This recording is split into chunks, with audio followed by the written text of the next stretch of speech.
Assalamualaikum warahmatullahi wabarakatuh.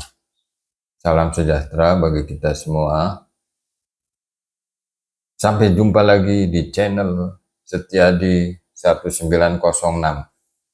Dan pada kesempatan yang berbahagia ini, kita akan mulai membahas pajak internasional. Saya mengambil pemaparan tentang perpajakan internasional ini berdasarkan Peraturan Menteri Keuangan Nomor 136 Tahun 2024 dengan judul Pengenaan Pajak Minimum Berdasarkan Kesepakatan Internasional. Pertama-tama, kita akan bahas dulu apa pertimbangan daripada PMK 136 2024 tersebut. Dalam PMK tersebut disebutkan pertimbangannya bahwa untuk melaksanakan ketentuan pasal 54 ayat 2 Peraturan Pemerintah Nomor 55 Tahun 2022 tentang penyesuaian pengaturan di bidang pajak penghasilan, maka perlu menetapkan Peraturan Menteri Keuangan ini tentang pengenaan pajak minimum global berdasarkan kesepakatan internasional, ya. Jadi pertimbangan dari PMK 136 ini sudah jelas bahwa nanti yang akan dibahas dalam PMK ini tentang pajak penghasilan. Jadi ketentuan-ketentuan yang mengatur selanjutnya dalam PMK ini khusus untuk pajak penghasilan. Dan pengenaan pajaknya pajak minimum, dalam arti PMK menetapkan pajak minimum itu adalah 15% secara global, dalam arti yang diterapkan untuk perusahaan-perusahaan multinasional, ya. Nah itu ya, jadi pertimbangannya memang dikhususkan untuk penyesuaian pajak penghasilan berdasar yang merujuk pada PP nomor 55 tahun 2022, ya, PP tahun 2022. Kemudian mengenai ruang lingkup, global berlaku untuk entitas konstituen dari grup PMN dalam hal, nah ini global ini anggap aja pajak internasionalnya, ya. Global ini pajak internasionalnya. Kemudian entitas konstituen, ini sebenarnya istilah yang baru nih, ya, boleh dikatakan baru. Karena entitas konstituen ini tidak tercantum dalam Undang-Undang PPH di Indonesia. Jadi nomenklatur entitas konstituen ini tidak tercantum dalam Undang-Undang PPH. Ya kita untuk sederhananya anggap aja WP, ya, dari grup PMN. Grup PMN ini adalah kumpulan perusahaan-perusahaan multinasional, ya, perusahaan-perusahaan multinasional dengan syarat bahwa poin A, peredaran bruto tahunan grup PMN perusahaan multinasional paling sedikit 750 juta berdasarkan laporan keuangan konsolidasi entitas induk utama. Jadi nanti ada istilah atau nomenklatur entitas induk utama dan ada nomenklatur entitas konstituen, ya. Entitas konstituen ini wajib pajak sebagai anggota dari grup yang dikepalai oleh entitas induk utama, ya. Jadi kalau WPPMN ini kan beroperasi lebih atau sama dengan 2 negara. Nah, nanti dari itu ada yang namanya entitas induk utama, perusahaan induk utama atau entitas konstituen, perusahaan anggota dari grup. Kemudian nilai peredaran bruto sebagaimana dimaksud dipenuhi paling sedikit dalam 2 dari 4 tahun pajak sebelum tahun pajak pengenaan global, ya. Jadi syarat utama ditentukannya suatu perusahaan multinasional itu pertama peredaran bruto dari laporan konsolidasi, ya. Jadi peredaran brutonya bukan dari masing-masing perusahaan yang berada di negara masing-masing, bukan, tapi peredaran bruto yang digabung dari berbagai negara terus dikonsolidasikan. Nah, itu yang menjadi syarat, itu yang dimaksud yang penghasilan bruto dari laporan konsolidasi. Dan harus dipenuhi itu dalam jangka waktu 2 tahun dari 4 tahun. Maksudnya dalam suatu 4 tahun terakhir, ya, dalam suatu 4 tahun terakhir, jika ada 2 tahun pajak yang peredarannya melebihi atau sama dengan 750 juta euro, maka grup PMN tersebut dikenakan kewajiban perpajakan global, ya, dikenakan perwajiban perpajakan global. Dengan dikenakannya maka tentu peraturan Menteri Keuangan ini jadi berlaku.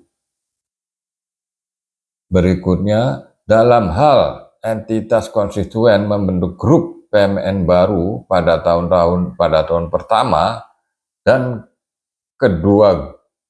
tahun pertama dan kedua grup PN baru tersebut memiliki peredaran bruto tahunan sebagaimana dimaksud entitas konstituen menerapkan global pada tahun pajak ketiga. Nah, khusus untuk yang baru berdiri, grup yang baru berdiri, tentunya perhitungan 4 tahun mungkin agak lama, ya. Tapi begitu pada tahun ke-1 dan tahun kedua memenuhi syarat minimal penghasilan bruto, itu pada tahun ketiga dilaksanakan. Karena udah jelas-jelas tahun 1 kedua sudah memenuhi syarat. Otomatis tahun ketiga sudah memenuhi syarat, otomatis tahun keempat sudah memenuhi syarat. Kecuali tahun ke-1 dan keduanya tidak memenuhi syarat, ya kita tunggu sampai memenuhi syarat. Kemudian pengenaan pajak penghasilan global itu singkatan dari Global Anti-Base Erosion Rule. Nah, jadi peraturan ini dimaksudkan untuk menghindari penggerusan pajak dan pergeseran pajak. Yang selanjutnya disebut GloB, ya. Jadi GloB adalah ketentuan pengenaan pajak tambahan yang dikembangkan oleh OECD atau G20. Nah, ini Inclusive Framework on Base Erosion and Profit Shifting. Jadi intinya untuk menghindari penggerusan pajak dan pergeseran laba. Ya sama kan, pergeseran laba otomatis menggeser income, otomatis menggeser pengenaan pajak. Yang meliputi, nah ini dokumen-dokumennya. Dokumen-dokumen ini yang menjadi narasumber dari atau referensi daripada terbitnya Kementerian Keuangan nomor 136 2024. Kemudian ada, ya ini tadi ya, entitas konstituen, ini definisinya nih, adalah setiap entitas yang termasuk dalam grup, setiap atau bentuk usaha tetap dari entitas utama yang berada dalam cakupan dalam entitas yang termasuk dalam grup. Jadi entitas ini secara sederhananya anggota grup lah yang saling berkaitan. Kemudian kalau grup perusahaan multinasional yang selanjutnya disebut grup PMN adalah grup yang memiliki setidaknya satu entitas atau bentuk usaha tetap yang tidak berada di negara atau yurisdiksi entitas induk utama. Nah, ini sudah dijelaskan sebelumnya nih, perusahaan multinasional. Ya. Kemudian ini contoh penerapan persyaratan berlakunya ketentuan GLOW atau Global Rule. Nanti saya menyebutnya sering Global Rule. Ya. Contoh penerapan ruang lingkup sebagaimana dimaksud dalam pasal 2 ayat 1 PMK ini ya, PMK ini. Contoh misalnya PTA merupakan entitas induk utama ya, karena grup itu kan harus ada entitas induk utamanya karena untuk penyusunan laporan keuangan konsolidasi dari sebuah grup PMNA yang memiliki entitas konstituen yang berlokasi di beberapa negara. Adapun peredaran bruto konsolidasi grup PMNA adalah sebagaimana yang tercantum dalam tabel ini. Ya. Berdasarkan tabel tersebut, maka pada tahun kelima, ya, ini kan 4 tahun nih, 2001, 2022, 2023, 2024. Pada tahun kelima, ini berlaku ketentuan GLOW. Kenapa? Karena ada 2 tahun, yaitu 2021, 2023, 2024 ya, maaf 2024 itu peredaran brutonya itu sudah melebihi 750 juta euro. Ini dalam juta euro ya. Ini satuannya euro, ini kemungkinan karena yang mengatur kan OECD.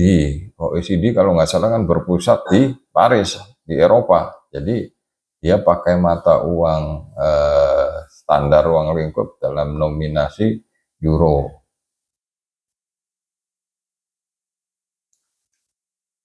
Pembahasan berikutnya mengenai pengecualian pengenaan. Nah, ini saya kira mirip dengan undang-undang PBH kita, bahwa pengenaan pajak itu kan terdapat beberapa kecualian. Ya, jadi yang tidak dikenakan atas peraturan global. Saya kira sama ini sama undang-undang PBH kita. Ini pengecualian pengenaan. Ya, yang contoh yang paling sederhana ya adalah badan pemerintah ya, sama organisasi internasional itu kan dengan syarat tertentu di undang-undang PBH kita juga bukan subjek pajak ya.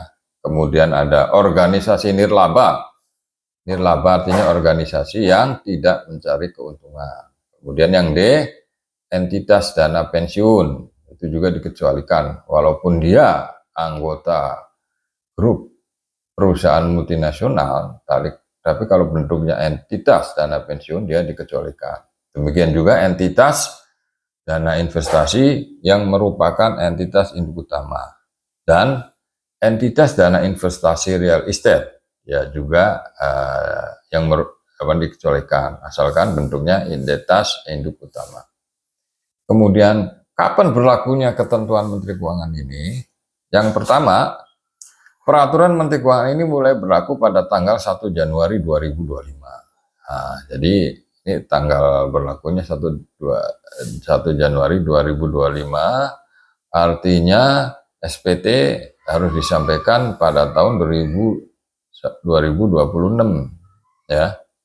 Kalau undang-undang PBH kita kan untuk tahun pajak 2025 itu SPT PBH Badan paling lambat April 30 April tahun 2026 ya dalam kasus ini. Kemudian ketentuan mengenai pengenaan pajak global berdasarkan UTPR sebagaimana diatur dalam peraturan ini mulai berlaku 1 Januari 2026. Nah, ini global UTPR ini adalah pengenaan pajak berdasarkan UTPR. Jadi Bapak Ibu sekalian, penghitungan dan pengalokasian pajak berdasarkan global rule ini itu ada beberapa metode ya. Metode diantaranya metode UTPR ya. Diantaranya metode UTPR nanti akan dijelaskan lebih lanjut ya. Nah, untuk pengenaan pajak berdasarkan metode UTPR pemberlakuannya akan ditunda yang mulai berlakunya nanti 1 Januari 2026. Jadi pajak yang dihitung berdasarkan UTPR mulai tahun pajak 2026 dan tentunya harus dilaporkan melalui SPT tahun 2027. Ya. Kemudian cara pelaporannya bagaimana? Cara pelaporannya sama dengan cara pelaporan penghitungan pajak domestik, dalam arti khususnya PPh badannya itu sama, jadi harus menyampaikan SPT. PPWP tersebut yang tergabung dalam grup PMN harus menyampaikan SPT tahunan. Ada ketentuan bahwa setiap entitas induk utama dari grup PMN sebagaimana dimaksud dalam pasal 2 ayat 1 yang merupakan subjek pajak dalam negeri wajib menyampaikan SPT tahunan PPh Group kepada Direktur Jenderal Pajak. Jadi yang diwajibkan di sini adalah entitas induk utama, ya, entitas induk utama. Surat pemberitahuan pajak penghasilan dalam rangka melaksanakan GLOBE terdiri atas SPT tahunan GLOBE, SPT PPh DMTT, dan SPT tahunan PPh UTPR. Nah, ini jenis SPT-nya Bapak Ibu sekalian. Ini perbedaan jenis SPT ini mencerminkan perbedaan cara perhitungan nanti, cara perhitungan dalam menentukan pajak GLOBE. Ya.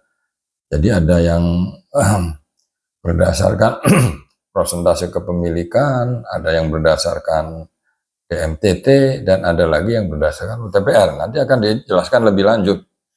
Ya, akan dijelaskan lebih lanjut. Karena perhitungan pajak berdasarkan peraturan Menteri Keuangan ini, itu langkahnya ada beberapa langkah yang perlu dilakukan dalam menghitung pajaknya.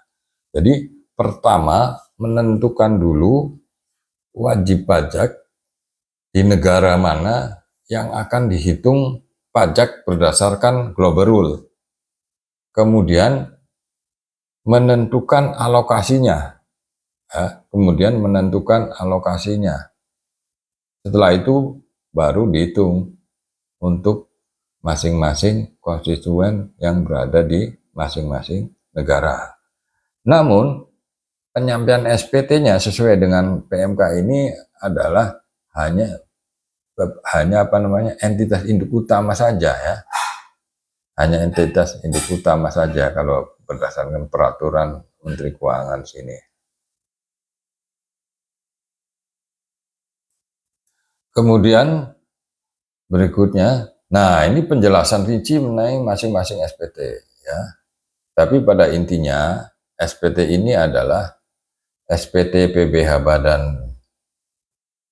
badan yang penghitungannya dilakukan dengan beberapa metode. Ada yang berdasarkan metode presentase kepemilikan atau istilah yang terkenal itu income inclusion rule berdasarkan kepemilikan. Ada juga yang berdasarkan nanti besaran laba dan sebagainya dan sebagainya dan sebagainya, ya, dan sebagainya. Jadi dalam penerapan pajak GLOBE ini itu sebenarnya ada urutan metode mana yang dipakai dulu, ya. Jadi misalnya ada 3 metode nih, IR, UTPR, DMTT. Nah, yang paling pertama itu urutannya sebisa mungkin pakai DMTT. Bukan sebisa mungkin, ya, utamanya DMTT. Kemudian kalau nggak bisa pakai IIR di SPT sini. Kalau nggak bisa lagi ya pakai UTPR dengan metode UTPR. Jadi urutannya gitu. Jadi ya metode IIR, kemudian ada pajak tambahan, katakanlah di sini pajak tambahan, maka IIR dikurangi. Baru kalau itu nggak bisa dilakukan pakai metode UTPR. Jadi ada urutan penerapan metode di sini, ya. Ada penerapan urutan penerapan metode. Kemudian berikutnya pembahasan mengenai pajak tambahan per negara atau yurisdiksi. Jadi Bapak Ibu, kita menghitungnya per negara dulu. Baru di negara itu ada beberapa perusahaan yang berada di lokasinya, baru didistribusikan alias dialokasikan. Nah, rumus perhitungannya adalah, atau semacam tarifnya, pemanfaatan tarifnya adalah persentase pajak tambahan dikali laba akses. Ya, laba akses itu apa? Laba global bersih dikurangi SIBE, ya, SBIE, Substance Based Income Exclusion, ya. Ditambah pajak tambahan adisional kini, nanti penjelasannya menyusul, dikurangi DMTT. Nah, DMTT tadi pengenaan pajak domestik, ya, dikurangi ya. Kalau dia ngitung juga pajak domestik, maka dikurangi dari pengenaan pajak ini, ya, pajak ini. Jadi tarifnya itu atau penghitungannya itu persentase pajak tambahan, ya, itu sama dengan tarif pajak minimum dikurangi tarif pajak efektif dikali laba global bersih dikurangi SBIE itu ditambah pajak tambahan adisional kini dikurangi pajak domestik yang memenuhi syarat. Nah, ini rumusnya memang agak ribet ini. Maksudnya bukan ribet ya, agak variabelnya atau ini ya agak banyak parameternya ya. Jadi yang pertama kita bahas dulu review persentase pajak tambahan. Bapak Ibu sekalian, jadi pajak kesepakatan internasional ini atau pajak global ini adalah sejatinya pajak tambahan dari yang sudah dihitung atau sudah dibayar di dalam negeri, ya. Jadi sifatnya hanya pajak tambahan. Nah, pajak tambahan, nah nanti persentasenya itu 15% kali tarif pajak efektif, ya. 15% kali pajak efektif, ya. 15% ini apa? 15% ini tarif pajak minimum yang ditetapkan oleh OECD, yang ditetapkan oleh PMK 136/2024. Artinya kalau perusahaan itu dikenakan pajak terlalu rendah di suatu negara khusus untuk WPWP yang grup PMN, maka dia akan ada pajak tambahan.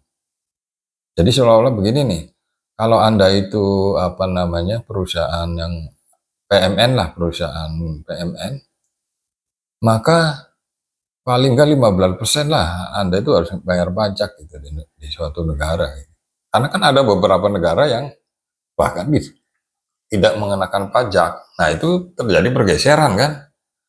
Kalau dia yang berusaha di negara yang surganya pajak, dalam arti negara itu tidak menerapkan pajak atau pajaknya rendah, maka terjadi pergeseran. Paling enggak dia akan berusaha investasi di negara tersebut dengan pajak rendah. Nah, itu kan terjadi erosi istilahnya kalau gitu. Erosi, penggerusan, dan profit shifting, pergeseran laba. Nah, dengan adanya ketentuan ini, hal itu bisa teratasi. Karena sudah dikatakan bahwa tarifnya itu kira-kira 15% lah Anda itu harus bayar gitu secara keseluruhan ya, bukan orang. Kemudian laba, nah laba ekses itu, ini kan sebagai DPP-nya ini. Laba ekses ini DPP lah kalau di Indonesia itu, dasar pengenaan pajaknya itu adalah laba global bersih, ya. Laba global bersih, laba dari perusahaan itu dikurangi SBIE. SBIE itu tadi ini, Substance based income inclusion. Jadi kalau di Indonesia ini mungkin disetarakan dengan ini, penghasilan tidak kena pajak, ya. Kan ada tuh, ada penghasilan tidak kena pajak. Nah, mungkin yang beda unsurnya aja. Kalau di sini unsurnya itu kalau nggak salah pemanfaatan aktiva dan apa namanya biaya-biaya gaji dan sebagainya. Kalau PTKP Indonesia kan lain juga variabelnya kan. Ya katakanlah ini semacam PTKP, ya PTKP. Terus ditambah pajak tambahan additional kini. Nah ini terjadi kalau ada penyusian-penyusian ketentuan peraturan perpajakan. Dikurangi yang sudah dihitung secara domestik. Ya, yang dimaksud domestik di sini ini berbeda yang sesuai agak berbeda ya, ada kesamaan, ada perbedaan yang berdasarkan undang-undang PPh di Indonesia. Ya, jadi itu cara menghitungnya. Memang variabel-variabel yang dilibatkan ini, ya ini menyeret-nyeret ya kasarnya, menyeret atau melibatkan perhitungan pajak di domestik negara masing-masing, kemudian diterapkan standar minimum yang harus dibayar, kemudian juga disesuaikan dengan pajak tambahan adisional kini dan pajak yang dihitung secara domestik. Ya, jadi itu perhitungannya, cara menghitung pajak global. Jadi sifatnya pajak tambahan, ya, bukan pajak dihitung kembali. Ini baru disesuaikan dengan global, bukan. Jadi yang udah dibayar di dalam negeri atau domestik itu sebagai pengurang. Nah, di mana tercermin itu? Tercerminnya di tarif pajak efektif di sini. Jadi tarif pajak efektif ini besarannya fluktuatif sesuai dengan pajak yang sudah dibayar di negara domestik dibagi dengan laba akses, ya, dibagi dengan laba global bersih, ya. Jadi di sini, jadi pengenaan pajaknya adalah pajak tambahan alias top up tax. Nah, ini tarif-tarif yang dipakai dalam penghitungan pajak internasional. Ya, ada tarif pajak efektif tadi kan. Disebut tarif pajak efektif adalah jumlah pajak tercakup. Nah, ini istilah baru juga nih. Pajak tercakup. Pajak tercakup tuh ya pajak kalau di sini pajak tercakup adalah jumlah pajak untuk menghitung tarif pajak efektif. Tarif pajak efektif ya. Jadi pajak tercakup dari setiap entitas konsumen yang berdomisili di negara atau yurisdiksi dibagi dengan jumlah laba bersih global negara atau yurisdiksi tersebut untuk suatu tahun pajak. Jadi tarif pajak efektif ini, tarif pajak buatan ini, tarif pajak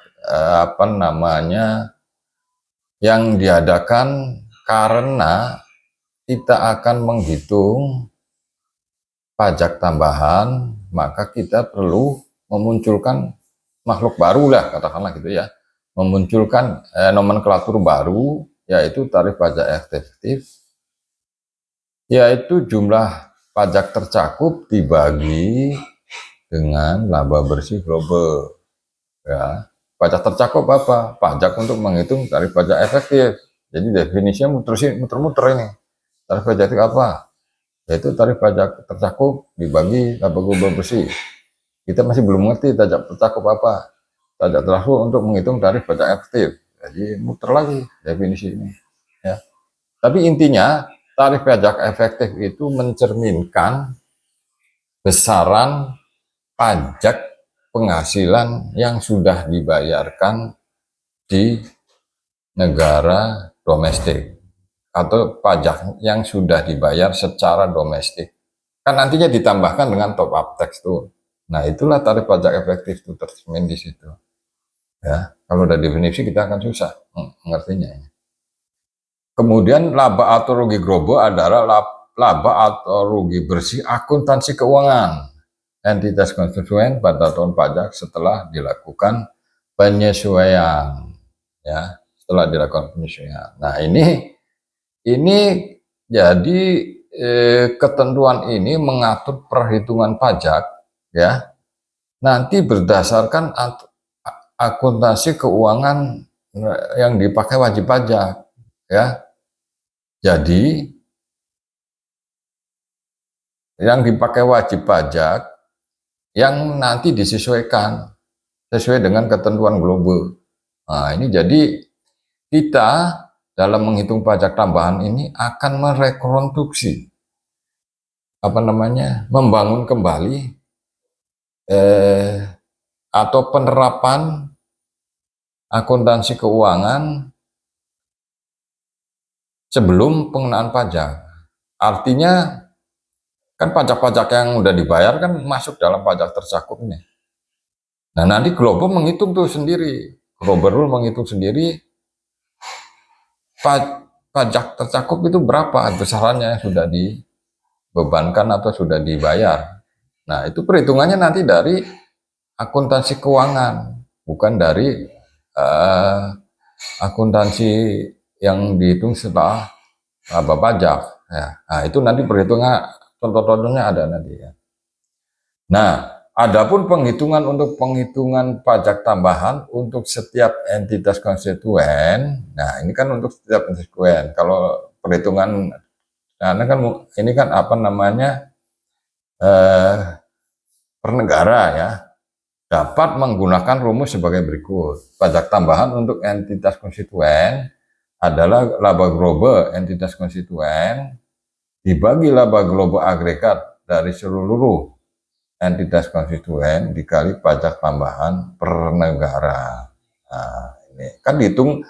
Jadi penghitungan pajak tambahan itu pertama-tama dilakukan per negara. Habis itu dibagikan ke anggota-anggota, ya. Nah, pembagian antar anggota ini itu proporsional dengan labanya. Laba versi global. Nah, ini yang bikin kita harus melakukan penyesuaian lagi itu karena kita di sini global rules-nya itu adalah proporsional laba global, ya. Jadi kalau yang makin sedikit laba globalnya kebagian pajak tambahan sedikit. Kalau laba globalnya besar kebagian pajak tambahan besar, ya. Karena secara proporsional alias berbanding lurus, ya. Bapak Ibu sekalian, pembahasan kali ini mungkin kita cukupkan dulu sampai di sini.